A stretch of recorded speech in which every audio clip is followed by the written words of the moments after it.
Welcome back to Central Valley Talk. I'm Mike Briggs, and this show, Central Valley Business, Central Valley Real Estate, we talk about home improvement, how to keep up your home. What do you do if something happens? What do you do if something goes haywire? I mean, it's, what, about 120 degrees out right now? What if your air conditioner went kaput or your toilet wouldn't flush? Who do you call? Who can you count on? Who can you trust? Who can you believe? Well, we have looked around town for an expert, and we think we have the best. Doug Biggerstaff from Art Douglas Plumbing. Welcome, Art. Hey, how you doing? Is it the season for things to go wrong? It is the season. Right now, we're still able to pretty much provide everybody same-day service, but as the heat wave continues and gets hotter, you'll start seeing everybody start to get backed up and get a backlog, or it'll be the next day, the day after. Could be a couple days, yeah. Huh? So everybody needs to make sure their filters are clean, that their filters aren't plugged up for their air conditioner, that they change them every month, and make sure the batteries in your thermostats. If your thermostat has a digital readout, there's a battery. Yep. And that battery goes dead, you think you have a problem when all you need is a battery. A battery, yeah. It happened to us today. I have an air conditioner I haven't turned on yet this season. Went to turn it on, and it's blank. Yep. And you know what? I didn't have any batteries, so.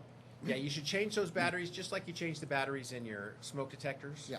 And your carbon monoxide. Oh yeah, don't wait till it goes dead. I never thought of that. When the time changes, go ahead and change those batteries. It's a simple, quick 2-minute fix, and you're good to go. And it's way cheaper than having Art Douglas come out and find out his batteries, isn't it? Yeah. Now, I do this, and I learned this from you.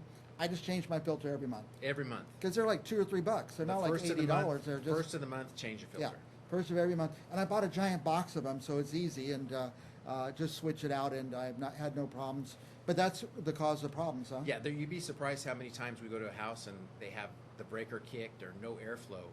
The filter, we ask them when the last time they changed their filter, and they're like, oh, we don't remember. Yeah. And it's completely plugged.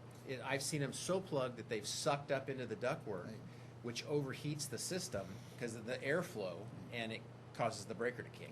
Now, I don't even know how air conditioning work, but if your air conditioner's sucking in that dusty and dirty dust, it can't be good for it. No, it plugs everything up, and then it puts it in the air and causes your house to be a little more dusty. Dusty. And one thing we've seen that we see every year that we try to educate people on is do not turn your air conditioner off.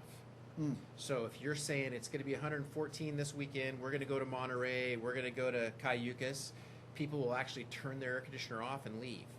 Well, that creates a heat load. So if it's 114 outside, it's 150 degrees in your attic. Wow. So now you come home and you turn your air conditioner on, and it will take hours and hours, maybe even a day or two, to get that heat load out of that house and bring it to a normal 78 degree temperature. What's the number one problem when you go out this time of year? A lot of blown up capacitors on the compressor and on the starting of the system, where it has a capacitor and a run capacitor and start capacitor. Those capacitors will just get hot and they'll pop. It's almost like in layman's terms, it's a breaker. It's really not a breaker, but you need to replace. Is it a big ticket item? Not really. It's probably an average cost is a couple $100, and then we check the system out while we're there. But that's what we see a lot of. We've told a lot of people in the last couple years, make sure you're maintaining your unit. Make sure you're maintaining your unit. They don't want to put natural gas in the valley anymore.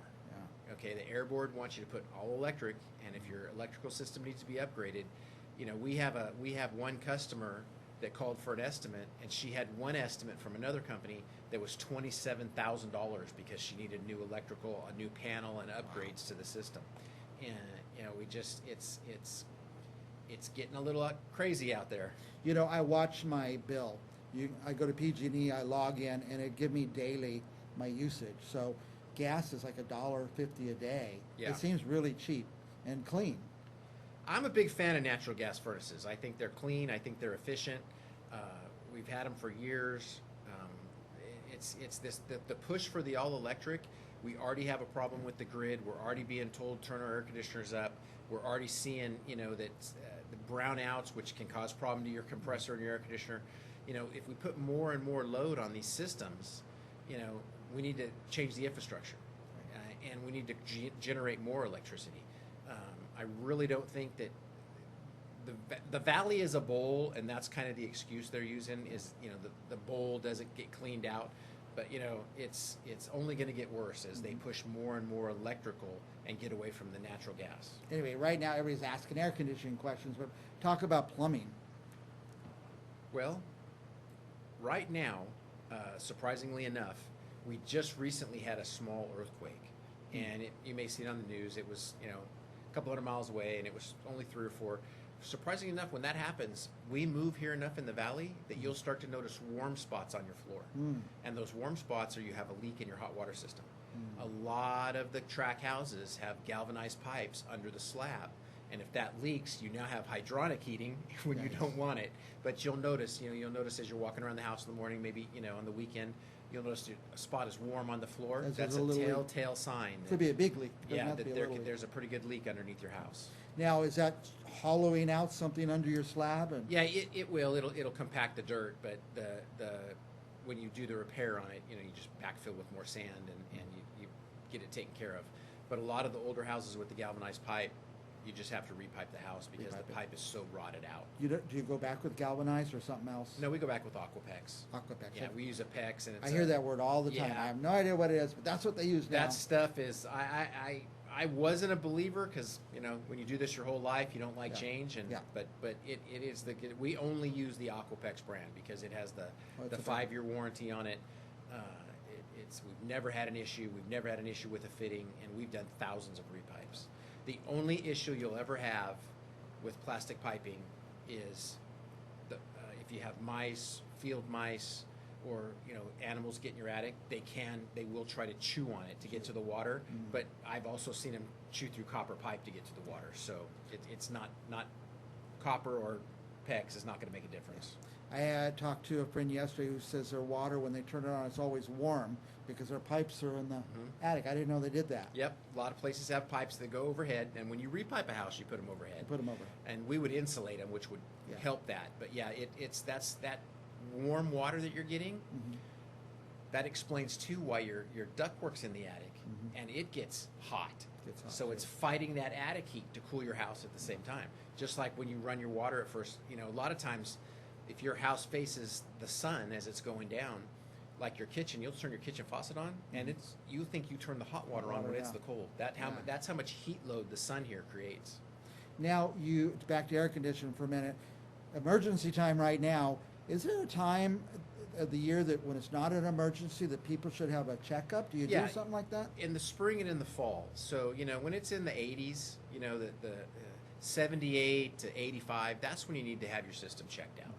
And same thing when after summer's over, then you get, and when we come out, we check both the heater and the air at the same time to make sure you don't have a problem. But if you wait till it's 110, we're not even we will tell you, sorry, if your unit's working, we can't do anything right now because we're trying to keep everybody with broken units up and running. I just think of your poor guys. Of course, that's their job and that's what they're trained for. But they're out in that heat, up on roofs and doing that right now. Yeah, we actually have a water company come in, and they give us we get 14 cases of bottled water a week. That's what we're going through. And you guys, they load up the truck. Yeah, they load up the trucks, load up the ice chests, and we encourage them to drink water, not soda, because soda's not going to help you. Yeah, everybody needs to drink water when it's this hot, and you need to drink 8 to 10 of those bottled waters a day, or you're gonna dehydrate. Yeah, I do that. I set a standard. I have these bigger bottles. I say I'm going to drink 2 of these every day. Especially if you're working in the sun. Yeah. If you're working in the heat, you're doing manual labor, you're going up and down a ladder, you're fixing leaks in the yard, whatever. You're going to burn it a lot faster than people working in the dispatch office. Well, I hate to have people call you right now because you guys are busy. We're busy.